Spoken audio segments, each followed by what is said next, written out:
ಎಲ್ರಿಗೂ ನಮಸ್ತೆ. ನಾನು ವಿಭಾ ಟೂರ್ಸಿಂದ ಕಿರಣ್ ಮಾತಾಡ್ತಾ ಇದ್ದೀನಿ. ನಾನು ಸಿಂಗಾಪುರ್ ಟ್ರಿಪ್ಗೆ ಆ್ಯಕ್ಚುಲಿ ಒಂದು 50 ಮೆಂಬರ್ಸ್ನ ಕರ್ಕೊಂಡೋಗಿದೆ. ಇವರು ಹೆಸರು ಬಂದು ಮಹಾದೇಶ್ ಅಂತ ಕೇಳಿ. ಸಿಂಗಾಪುರ್ ಟ್ರಿಪ್ನ ಬಗ್ಗೆ ಅನಿಸಿಕೆಗಳನ್ನ ನೀವು ಹೇಳಬೇಕು ಅಂತ ನಾನು ಕೇಳ್ಕೊತಿದ್ದೀನಿ ಸರ್. ನಿಮಗೆ ಏನು ಅನ್ನಿಸ್ತು, ಅಲ್ಲಿ ನಿಮಗೆ ಅಕೊಮಡೇಷನ್ ಹೇಗಿತ್ತು, ನಿಮ್ಮ ಟ್ರಿಪ್ ಹೇಗಿತ್ತು, ನಾವು ಎಲ್ಲಿಂದ ನನ್ನ ಪಿಕಪ್ ಡ್ರಾಪ್ ಮಾಡಿದ್ವಿ, ಅದ್ರ ಬಗ್ಗೆ ಫುಲ್ ಟ್ರಿಪ್ ಬಗ್ಗೆ ನೀವು ಅನಿಸಿಕೆಗಳನ್ನ ಹೇಳಬೇಕು ಅಂತ ನಾನು ಕೇಳ್ತೀನಿ. ಓಕೆ ಸರ್, ಖಂಡಿತ. ಫಸ್ಟ್ ಆಫ್ ಆಲ್ ನಿಮಗೆ ನನ್ನ HLM ಟೀಮ್ ಏನಿದೆಯೋ ಅದರ ಪರವಾಗಿ ಧನ್ಯವಾದಗಳು ಹೇಳ್ತಾ ಇದ್ದೀವಿ. ಸೊ ಯಾಕೆ ಧನ್ಯವಾದಗಳನ್ನ ಫಸ್ಟೇ ಹೇಳ್ತಾ ಇದ್ದೀನಿ ಅಂದರೆ, ನಮ್ಮ ನಿರೀಕ್ಷೆಗೂ ಮೀರಿದಂಥ ಒಂದು ಪ್ರವಾಸವನ್ನು ನೀವು ಮಾಡ್ಕೊಂಡು ಕರ್ಕೊಂಡು ಬಂದಿದ್ದಕ್ಕೆ ಫಸ್ಟ್ ಧನ್ಯವಾದ ಹೇಳ್ತೀನಿ.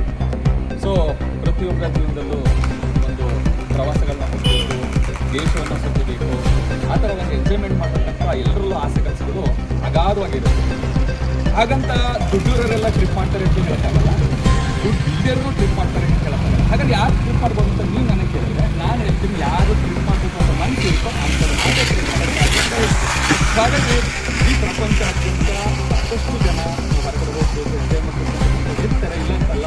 ಸೊ ನಮ್ಮಲ್ಲಿ ಏನಾಗಿತ್ತು ಅಂತಂದರೆ, ನೀವು ನಂಬ್ತೀರಾ ಇರೋದಿಲ್ಲ, ನಮ್ಮಲ್ಲಿ 20ರಿಂದ 70 ವಯಸ್ಸು ತನಕ ಎಲ್ಲ ಒಂದು ಏಜ್ನವರು ಇದ್ದಾರೆ. ಬಟ್ ನಮ್ಮ ಟೀಮ್ ಹೇಗಿದೆ ಅಂದರೆ, ಸಮಾನ ವಯಸ್ಕರಿಲ್ಲದೇ ಇರ್ಬೋದು, ಬಟ್ ಸಮಾನ ಮನಸ್ಕರಿದ್ದಾರೆ. ಸೊ ಎಲ್ಲರೂ ಒಂದು ಎಂಜಾಯ್ಮೆಂಟ್ಗೋಸ್ಕರ ಇರ್ತಕ್ಕಂಥ ಒಂದು ಟೀಮ್ ಅಂತ ಹೇಳಿ ತಪ್ಪಾಗುತ್ತಿಲ್ಲ. ಸೊ ಹಾಗಾಗಿ ನಾವು ಪ್ರತಿ ತಿಂಗಳು ಒಂದು ಚೀಟಿ ಅಂತ ಹಾಕೊಂಡು ಬರ್ತಾ ಇದ್ವಿ. ಆ ಚೀಟಿ ಮೂಲಕ ನಾವು ಹಣವನ್ನು ಗಳಿಸ್ತಾ ಬಂದ್ವಿ.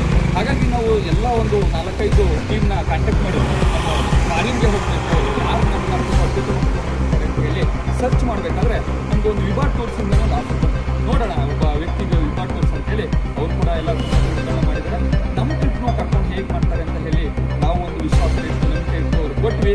ಬಟ್ ಆ ವಿಶ್ವಾಸಕ್ಕೂ